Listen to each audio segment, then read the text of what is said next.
బీహార్ సంగతి చూద్దామండి. ఇప్పుడు మంది యూనివర్సల్ అడల్ట్ ఫ్రాంచైజ్ అంటే 18 సంవత్సరాలు నిండినటువంటి ప్రతి వారికి ఓటు ఉంది. దాన్ని బట్టి చూస్తే ఇప్పుడు ఒక రాష్ట్రంలో అడల్ట్ పాపులేషన్ 18 సంవత్సరాలు నిండినటువంటి వారి సంఖ్య 100 అనుకోండి. 100 ఉండాలి, లేదు 99, 98 ఉన్నా అక్కడ పర్వాలేదు, 1-2 మిస్ అయ్యి అనుకోవచ్చు. లేదు 150 50 తీసేయాలి. అది చనిపోయిన వాళ్ళు, ఇక్కడ లేని వాళ్ళు, షిఫ్ట్ అయిపోయిన వాళ్ళు, ఫారినర్స్, చొరబాటుదారులు అనుకోవచ్చు. కానీ బీహార్లో ఏం జరిగింది? బీహార్లో 8,22,00,000 మంది అడల్ట్ పాపులేషన్ అండి.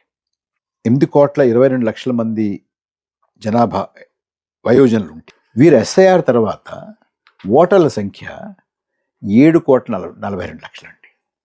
అంటే దగ్గర దగ్గర 80 లక్షల మంది బీహార్లో ఓటు హక్కు లేకుండా చేశారండి.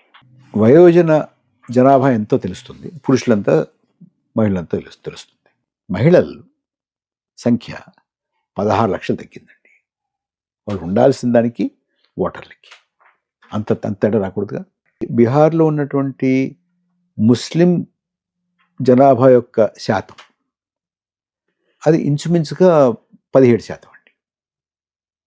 అయితే వారు తీసేసినటువంటి దాంట్లో ముస్లిం వారి సంఖ్య 33% అండి.